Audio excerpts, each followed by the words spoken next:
Hi, welcome to my kitchen. I'm a student at Cal State San Marcos getting my teaching credential, and in one of our classes we were asked to do a 20-time project where we spent about 20% of our class time pursuing something that we were interested in learning about, and over that 5-week period I learned how to make cheese. I've made cream cheese, mozzarella cheese, cheddar, which is a goat cheese, cheddar cheese, and American cheese. American cheese is basically Colby cheese that's been reprocessed. It was actually really good. Over the 5-week period, the cheese that gave me the most difficulty was actually mozzarella. It's supposed to be a fairly easy cheese to make. It only takes an hour, but mine kind of didn't turn out quite right. So in my final reflection, I wanted to take you guys along with me as I try to make mozzarella one more time, see if I can actually get it right this time. So to start the process, you take a gallon of milk and you heat it up slowly. So I've got my milk sitting in the pot on the stove with a thermometer so I can watch it carefully. And right now I'm just going to go over and I'm going to add some citric acid and some calcium chloride.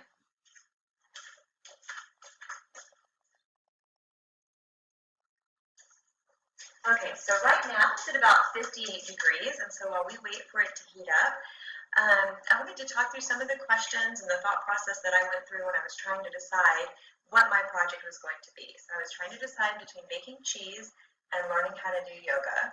I ended up obviously deciding to make cheese, but some of the questions that I came up with when I was trying to decide were things like, will I actually enjoy making cheese, or is it going to feel like a chore? And when I thought about it, I've never really wanted to learn how to do yoga. I just always thought that would be really good for me. But cheese, on the other hand, I love cheese, and always just kind of took for granted that it's something you can buy in the store. Trader Joe's has like so many wonderful cheeses, and so I thought, I think I would really get a lot more out of making something that I know I love and seeing if I can make it so that it's similar to the store, or could I even possibly make it better than what they make in the store.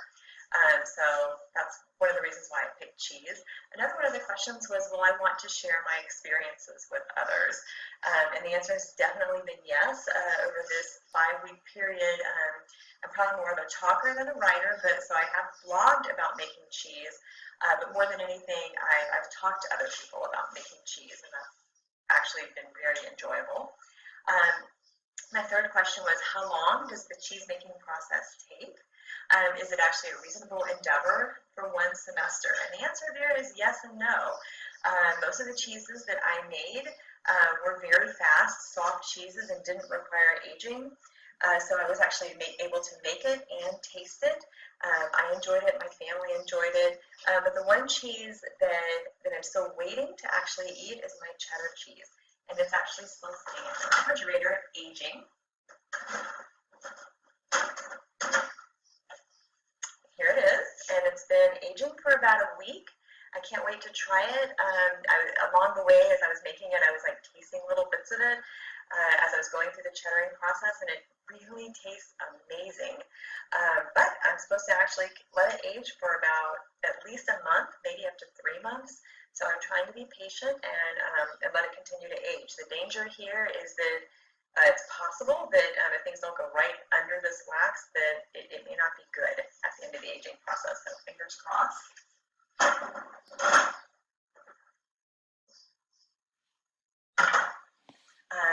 The next question that I thought through is, am I willing to fail? And the answer is absolutely yes.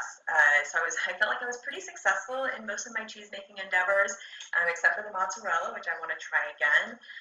But yeah, I didn't have any problem with failing. I realized this was something that was new to me. I didn't expect myself to be an expert, and so I really just enjoyed the process and just didn't really worry about whether it turned out great or not. And in my successes, I was really happy with how things turned out. And again, in the case where I failed, I'm willing to try again. My next question was, will I be able to find the resources I need? And that turns out a lot of people like making cheese. It was very easy to find the resources. There's actually a wonderful store in San Diego called Curds and Wine, and they had absolutely everything I needed, and they were even able to tell me where to go, like which grocery stores would have the right kind of milk for the other ingredients that I needed. So that was no problem at all. And the next question was, are there people I can connect with online or in the community if I run into challenges? Again, a lot of people out there seem to be making cheese, so I found a wealth of information online, as well as the wonderful people who work at Curds and Wine. So I was able to get my questions answered. Any questions about like how and why things were happening with the cheese was very easy to find almost everything I was interested in knowing online. My next question was, will my family support this endeavor? My family's been wonderful. They've enjoyed the products. They've enjoyed the cheese that I've made, and they've been very patient. And even in the case of the American cheese, I hadn't been planning on making American cheese, but my daughter was the one who suggested it, wanted me to give it a try. And since they've been such good sports about this whole process, I was happy to try and make a cheese they were interested in. So I was really glad that they came along on this journey with me. My next question was, is it realistic to learn to make cheese in 5 weeks? Definitely for the cheeses that I chose, it was definitely realistic. A lot of the cheeses start with the very same process of separating those curds from the whey, and then it's kind of like, where do you go with it from there? What do you do with those curds? And then that's what differentiates the different cheeses. So definitely there are a lot of kind of easier cheeses to make, and that's what I stayed towards, were the easier ones. And so definitely, certainly to get to this point in cheese making expertise, it was very possible to do it in 5 weeks. My next question was, is it possible I might accidentally make something dangerous to eat? I don't really think that there was a chance I was going to make something dangerous with the soft cheeses that I made. I do wonder about the one that's in the refrigerator, though. If I actually take that wax coating off, and it's possible that there may be some mold that might have started growing before I waxed it, or maybe if I didn't actually get the wax hot enough before I dipped the cheese in it. There's potential there could be some mold that maybe might make you sick if you eat it. I believe the mold will be visible, so I think if I make something that's dangerous, I'll be able to cut it off. And I don't think there's a chance that we'll get sick from eating it, but there is a possibility during that aging process that I might be making something that wouldn't really be edible. And then my final question is this whole cheese making process likely to just be a one-time thing, or is it something that I'm likely to continue after the class is over? And I think that this actually is something I'm going to enjoy doing after the class is over. For most of this process, I've made fairly simple cheeses, but I'm interested in making some of the more challenging cheeses that take longer, that have a longer aging process, things like blue cheese. I think would be really fun to make. I didn't pick those. I only picked one that had a longer aging process because I really wanted to taste the cheeses that I was making during this project. But yeah, absolutely.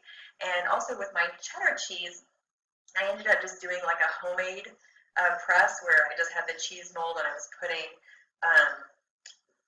just weights that you would find like in a gym, like putting those on top to press it down. So I could definitely see if this is something I want to do going forward, being willing to invest in a real cheese press, or actually making a real cheese press. I think that would make the process a little bit easier. So let's go check on our milk and see how it's doing on heating up.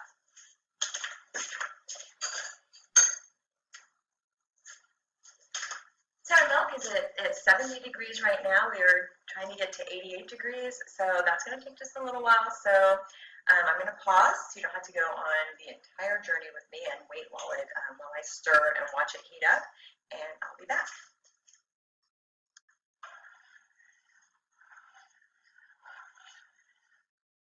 Yeah, so this has actually been warming up for about 15 minutes, and it is at 88 degrees now, so I'm going to go ahead and add the rennet to it. So diluted solution of the enzymes.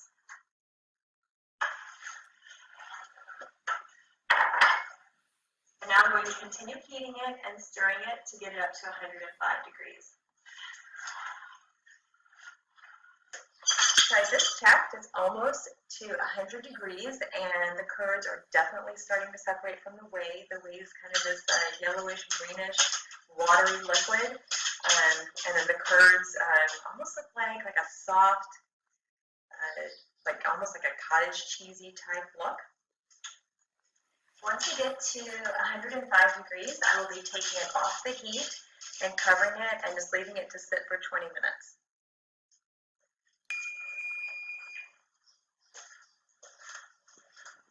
Okay, so our mozzarella has been sitting for 20 minutes off of the heat, and so now I'm going to take the lid off, and I'm going to use a strainer to pull the curds out and put them in a microwave safe container. And at that point, I'm going to be squeezing it, removing as much of the whey as possible, putting it in the microwave for about a minute, taking it out, and then removing more of the whey.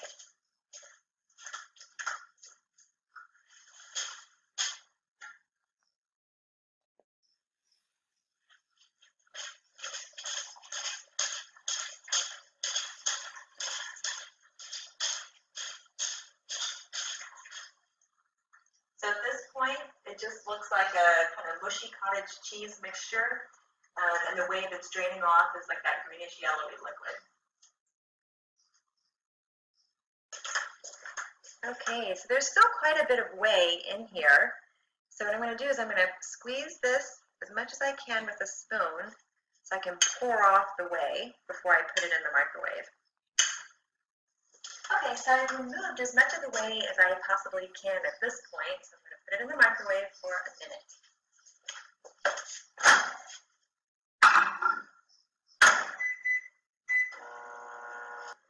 When that's in the microwave, I'll tell you what's left in the pot is a lot of whey. I'm probably going to end up throwing it out, but in the future, when I make mozzarella, I can use that whey to make another cheese ricotta. Okay, so the process of heating it up in the microwave has actually separated a lot more whey out of the cheese. So it's starting to get hot, so I've got my kind of crazy looking heat-resistant gloves on. I'm going to use that to squeeze the cheese, get as much whey out of it as possible, and pour that whey down the sink. So as I remove the whey, it's kind of started to stick together. So now I'm kneading the mozzarella, kind of like you would knead bread dough. It's cooled down a bit, so I have taken off my gloves. Okay, so at this point I've got my ball of cheese and I'm going to put it back in the microwave for another minute. When I take it out, it's going to be too hot to handle again, so at that point I'll have gloves on both hands and then we'll start the stretching process.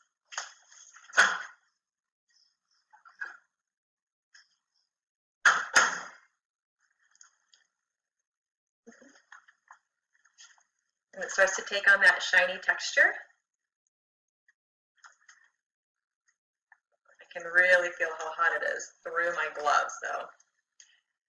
I've seen people on the internet actually making this without gloves. I don't know how they do it. I think they would really burn themselves. So you stretch it until it's cooled off, and I think I was having too much fun stretching it the first time I made it, and I think that might be why I ended up with a rubbery texture. So it's nice and shiny now. And so I'm going to hope I've stretched it enough. I'm going to kind of ball it up. And then I have some cool water sitting over in that white mixing bowl over on the counter. So what I'm going to do is I'm going to take my ball of cheese and I'm going to separate it into 4 smaller balls, and I'm just going to put it in the colder water to cool off a little bit.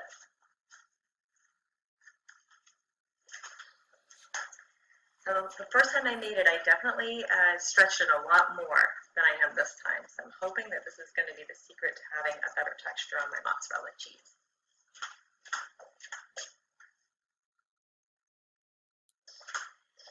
Okay, so my little mozzarella balls aren't exactly perfectly formed like the ones you see if you buy them in the brine in the grocery store, but it looks pretty good. I can show you a picture. And now I'm going to give it a try. I'm hoping for a smoother, more flavorful mozzarella than the first time I made it. The first time it was kind of a rubbery, rough texture with no flavor.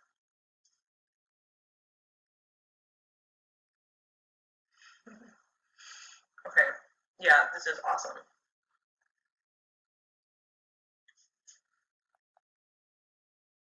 Okay, so it took me 2 times to get it right, and this is an amazing mozzarella. It's not too salty, and it's a super smooth, wonderful texture. So, yay! Thanks for coming along on this journey with me.